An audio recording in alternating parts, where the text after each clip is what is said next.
Hi everyone and welcome back to Min Chuckle. I'm gonna talk a little bit about basically how the K wave sort of flown all the way to Norway. So that's what we're gonna look at today. So I guess we're just gonna dive right into it. This is me diving. No, I don't know. I don't know. Welcome to the King of Norway stands BTS.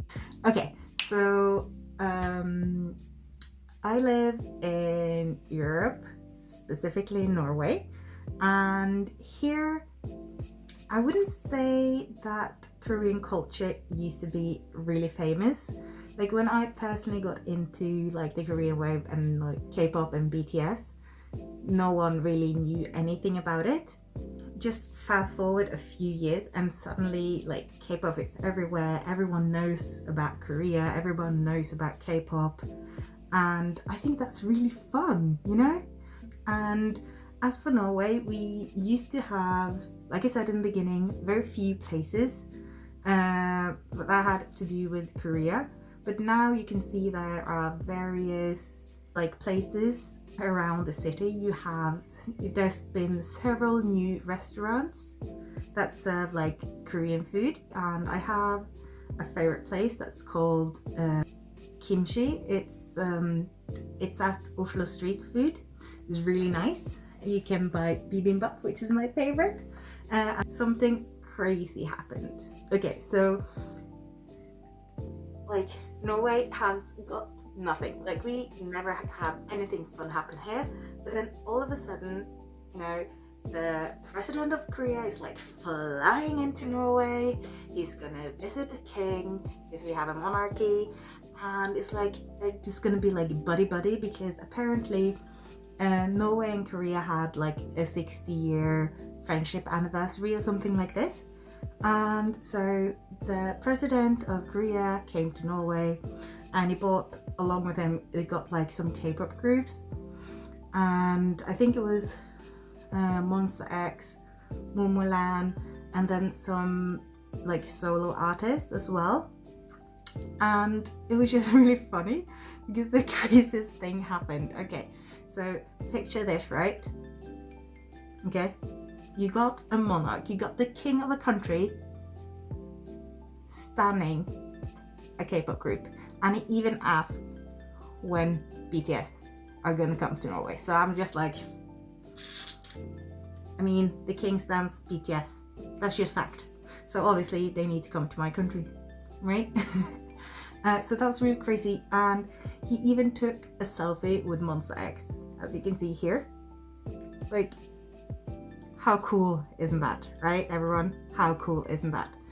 I also did some volunteering at this film festival that's called Films from the South, and one year before COVID, I think it was the year before COVID, like one of the countries were South Korea that they did like films from. That was like the main country.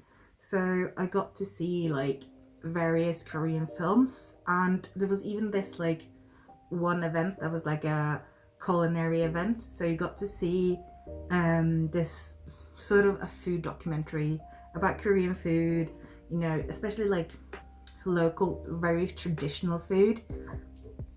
And we also had, at this event, you know, you had people from the embassy of Korea here in Norway. They brought a lot of like food. I think they maybe brought like bibimbap or something like this to the guests that were attending. So I got that too because I was volunteering. Woo! Love free stuff. Also, free food is the best ever, right? Am I right? I am. I know I am. And to be honest, I feel like Korean is sort of getting more and more mainstream, like BTS for instance. Just this morning, I was listening to my favorite channel on the radio, and they were playing Dynamite. I was listening to that this morning and they played Dynamite, and this happened a few times, so it's not like it's just a rare thing. they actually have Dynamite on their playlist. And I'm like, imagine, like, a few years ago, could not have been happening. Like, this is actually unbelievable, the fact that this is happening. Like I said, the Hallyu wave has really like sort of arrived, or it's like it's getting more and more normalized. And even at work, I was playing Butter, and one of my co-workers, she was like, wait, is this BTS? And I was like, yes, it is BTS. Do you know them? Do you like them?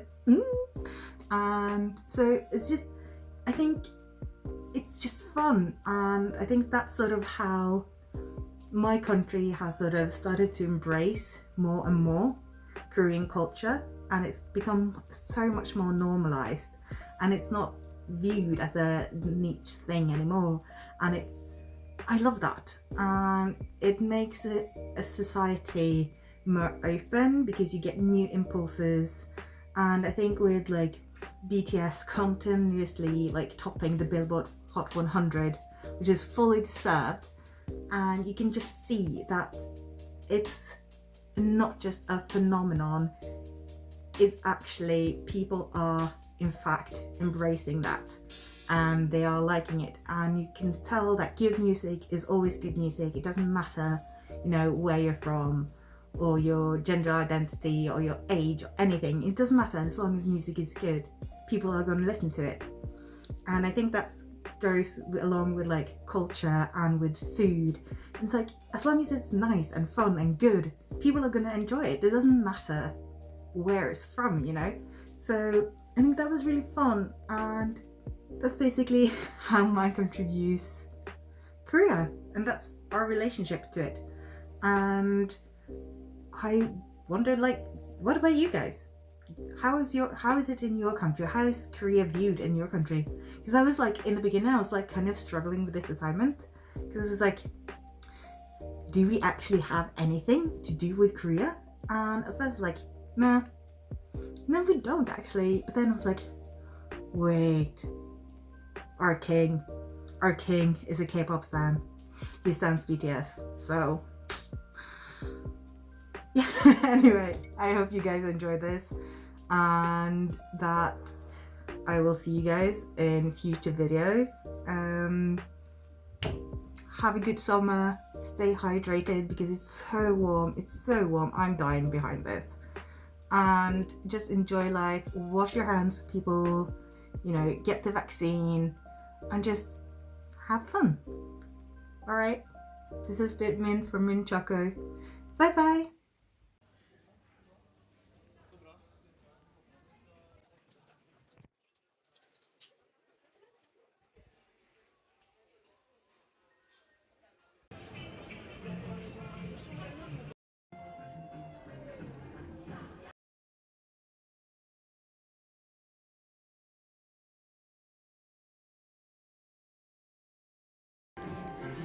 Oh, it smells so good. I know.